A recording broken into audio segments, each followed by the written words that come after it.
也是真罕得看，来看到在地事事康康，这是屏东的当讲是规台湾泰国虾产量上界济所在，市占率超过8成。潮州今年头一届办赛量虾比赛，因为风台延迁到新历9月初1，招鼓了10组的人做过来报名参加，头3名会当摕到1000到3000块的奖金。另外现场嘛会当看到大只龙虾，主办单位特别传泰国虾，要让大家来食看卖。 临时搭起来水池仔内底有真侪泰国虾，但尾拢少大尾的。原来这是今年头一届办的赛新虾比赛。哦，又过来一只乌鸡的啊！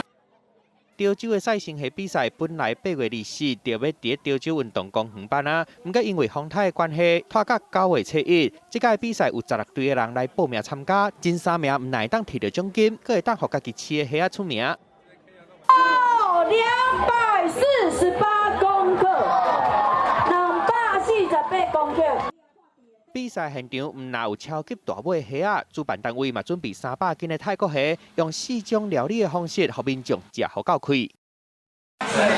北部就是用心嘛，用心来饲啊，饲头、饲水啊，虾仔自然就会大只。明年以后我们会扩大来举行希望能透过我们潮州养殖那个泰国虾来行销我们全台湾，行销我们全国。潮州镇公所希望透过赛新虾比赛，会让增加大家交流。另外嘛，希望让全国的民众拢知影，屏东的泰国虾上好食。记者综合报道。